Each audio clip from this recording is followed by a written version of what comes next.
Bonjour, paix, bonsoir, bande konanga lislo Congo na koba bosolo, bosolo e kosiko na biso, mbote na bino, bande konanga ya République démocratique du Congo qui recevait le 63 501.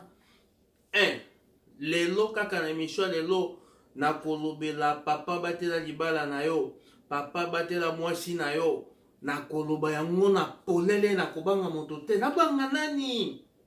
Mibali ya poto tolekisi na ndenge na koloba mibali ya poto balekisi toza na mwa communiqué awa. Papa Joseph ya mama Edwige, papa Joseph akufeli bongo ndeko na ye mama Marthe akufaki le 11 novembre 2020 et bakokunda le 21 novembre 2020. Tozala na le 21 novembre. Le 21 novembre oyo tozala wana tokende kopesa ba mes condoléances na biso nde famille 63 501 toyebi pa mama Edwige oyo ayebi te atuni bongo moninga na ye kaka ndenge ezalaka. Bapapa ya poto tobatela basi na biso, nalobaki na koloba bosolo bapapa ifo tobongwana nalobaka kaka na poto awa bapapa malamu bazali, bapapa pe ya mabe bazali, bapapa soloka pe bazali. Na koloba bosolo ekosikola yo ntango yo ponaka mwasi na yo wana na moto akindaka yo moto te, ezalaki yo moko ndeko, ezalaki yo moko. Bapapa esengeli toyeba papa azali mokonzi ya ndako. Mokonzi elakisi nini? Elakisi kozwa ba responsabilité na yo, elakisi kozwa ba charge na yo. Yo papa okoma kaka kochela, okoma kocha motema na mbongo ya mwasi na yo, eza pe mabe te. Me mbongo ya mwasi na yo, mbongo na yo ezali mbongo ya projet libota na yo, ezali mabe te. Me na poto oyo mibali baza maboko makasi moko koleka na bakongo atango akala. Na koloba bosolo ekosikola biso. Mibali ya poto bakabaka te, mibali ya poto bapesaka lisusu basi kado te. Ayebi mwasi ne asalaka ye pe asalaka. Ndeko mobali na kososolisa yo eloko moko oyo nano sosola te. Mbongo wana oyo bosalaka ezali ya yo na mwasi na yo, me na kati pe okoki kosalela mwasi no kado. Pona nini te? Pona nini te ndeko? Bandeko mibali ya poto bazala bandeko bazalaka kanda makasi. Soko okomi kaka na likambo mbongo nde place bango basili kaka. Soko okomi na likambo mbongo nde place matata ebandaka. Vomi elakisa ekutu mbanda me kosimba mosolo te. Ezalaka bongo te.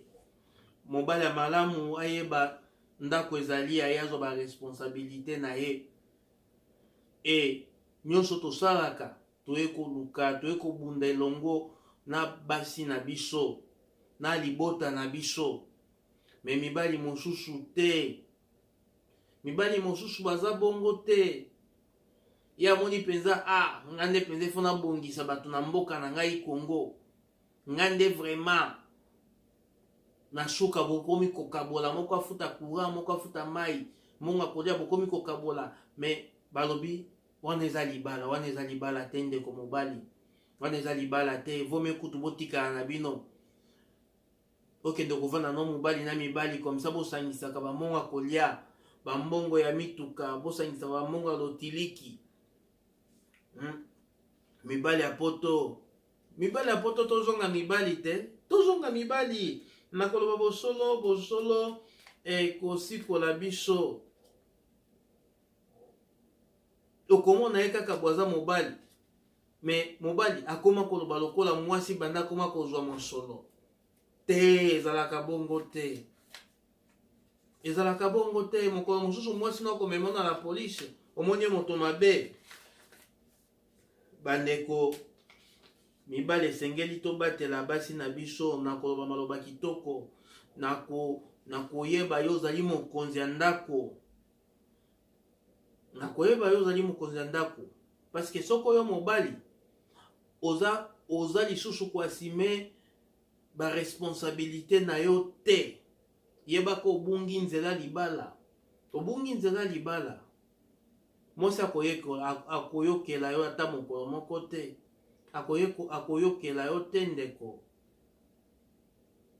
Biso mibali oyo ya poto esengeli toyeba mobali nde nano aza mokonzi ya ndako, mobali nde atiaka discipline, mobali nde ifo atambola na limemia mpona mwasi alanda ye.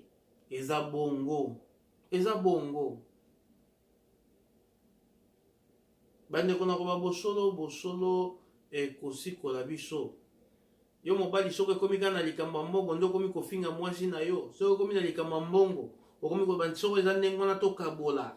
Soko ekomi na likambo ya mbongo nde place omonaka mwasi na akomi impoli te. Eza bongo te. Salela kaka kimobali kaka ndenge ezalaka te. Salela kaka kimobali. Eza bongo, eza bongo. Okoya pe mokolo mosusu kobungisa mwasi na yo nzela, akoma pe kotala libanda, akoma kotala libanda ndeko. Esengeli tobatela mabala na biso, tobatela libota na biso. Libota oyo bazalaka na kimia na moto, bayebi koloba, libota wana nde ekendaka liboso. Libota mafinga ata lelo boyokani boyeba eloko eza na kati na bino eza instabilité. Eza instabilité ndeko. Toloba bosolo. Boswani na tongo na pokwa boyokani apres lobi so boswani te. Makambo nyonso bokosala ekokende liboso te. Ekokende liboso te. Soko bayebisaka bino te nga nayebisi bino bosolo. Bosolo esikola bino. Nalobaka awa to ekoluka mboka bana na bana oye na libota na yo eloko ya liboso Yesu Masia, eloko mibale boluka kimbe na libota. Na yebe nalobaka ngo poto ezali lola te. Poto ezali lola te. Poto ezali lola te. Eza bongo. Mobali tosa mwasi na yo, mwasi mikitisa, eza bongo. Na Nzambe bokokende liboso. Na kobosa na te po na communiquer na biso bongo. Papa Joseph oya mama Edwige, Papa Joseph akufelaki ndeko na ya mwasi mama Marthe, akufaki le 11 novembre 2020. Bakokunda ye le 21 ya mwa oyo kaka novembre. Esengeli tozala kuna to assiste bango, to kabola mawa, to lela na bao bazali kolela. Ezali bongo. Na koba bosolo ekosikola biso. Kir civil 63 501. Bo s'abonner, bo like na lisolo ya Congo. Mbala sima na kobeta masolo ya ba célibataire. Pona nini misusu bazali kobala, pona nini misusu bazali kobala te. Kaka na lisolo ya Congo. Bolanda biso na lisolo ya Congo. Mbote na mami Ebengo oyo azali mama présidente ya ba mama Paris. Mbote bongo na ba joyeux anniversaire na Marcel Mutambai oyo azali na mboka France. Mbote lisusu na Karo Sikala oyo ya mama Angel. Na bosani te mama Nicolette oyo ya papa Bobby. Bosa abonné, bo like. Bandeko na ngai ya Congo bomoko, tozala bomoko na bonzambe ekosikola biso. Nalobaka bongo na kombo na Yesu Masia. Bayo.